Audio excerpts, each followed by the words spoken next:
Playing games on our phones is something we take for granted these days. Now that mobile devices have become smart enough to have that capability, most have taken the advantage of it. Even I have a few games downloaded to pass the time if needed. But the idea of combining video games with the telephone wasn't a concept realized with smart devices. In fact, integration was tried before those became the standard. Now, you did have the calculators and watches having maybe one or more games, but Nokia of all phone companies made the next big step and challenged Nintendo's Game Boy Advance by having their own portable system and adding cellular telecommunications. It's the N-Gage.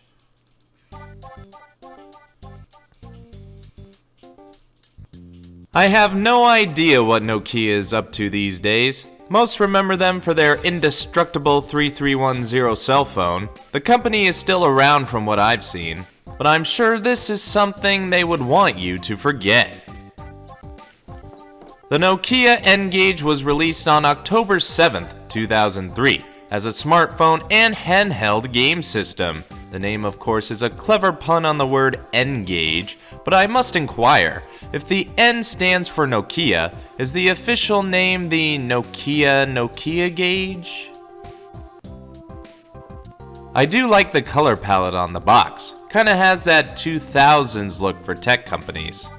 Around the box are more of the same logos and colors going around with some information here and there, but nothing to really note.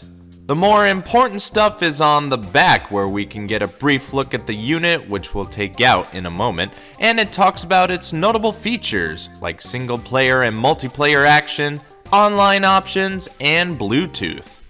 I can imagine people looking at that back in the day and wondering what that is. We also have a website we could have visited and still could technically. The domain still exists, but it's something entirely different. I'd be surprised to find a website like that still being around. But then again, there's Space Jam. But it's time to get inside of the box and take a closer look at the handheld itself. This right here is Nokia's call to arms, preparing us for the future far too early. But somebody was bound to try it, and Nokia fell for the opportunity of success. Now here's a question. Does this resemble anything to you on a first glance? Most have been quick to call it the taco phone, which I can see if you flip it upside down. It could also resemble a purse or pouch as well. The point is, for having cellular capabilities, it certainly didn't look like it would support it. Almost sounds like that was a secondary focus when it was marketed as being equal to the gaming aspect. I could never imagine people making a phone call with this thing. I wouldn't even know how to use it if I did. Turns out the speaker to hear the call or normal audio is up on top here, while the microphone is this tiny hole here. So that means you gotta hold it sideways when you want to make a call. I for one would never be caught dead making a phone call with a taco. Along the sides we have other holes and jacks for obvious things like the AC adapter, and the not so obvious like this USB hookup. This was used to connect to your PC if you had one for something to do with an audio manager application, or so said the manual.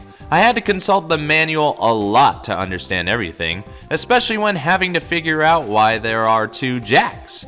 Turns out it's a product of its time.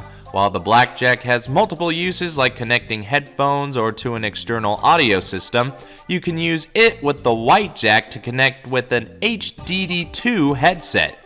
Guess this is of a time when not all headphones shared a single jack connector. To finish it all up, we have the power button. Of course, it's gotta have one.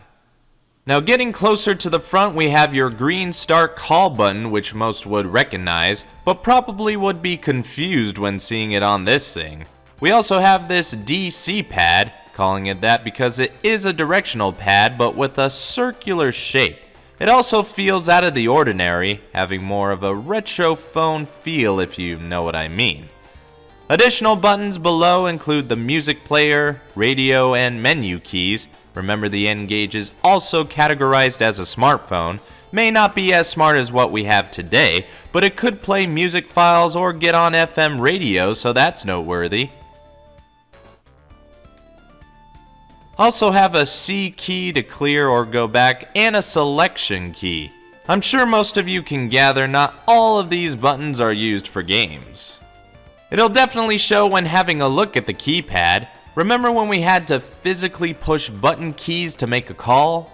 Those were the days, wouldn't you say? You may have noticed that the 5 and 7 keys are colored differently. That's because they'll act as the A and B buttons when you play games. While those are the primary keys, the manual suggests that others could be used depending on the game.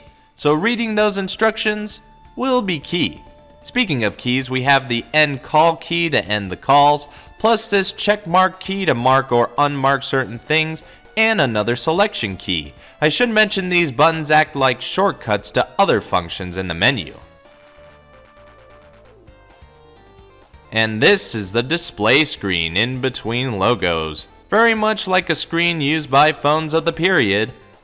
Usually when looking at stuff like this, the back doesn't have anything special, but Nokia thought outside of the box and let us have access to the insides. Here we have access to the battery, which is of the Nokia brand and of the phone type. No telling how long it lasts. In theory, it could probably last longer than most handhelds of its day, but the combo of a phone and gaming device probably sucks it up real fast. I had to recently replace mine as it didn't work properly. Funny that they still make these.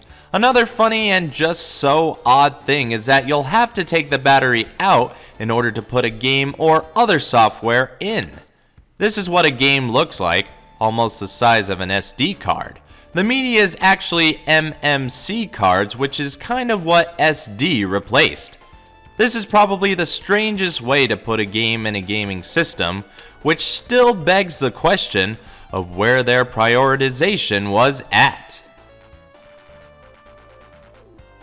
Additional info can be found where the battery used to sit, and this is a SIM card, which is an identifier of sorts to let Nokia know you've engaged.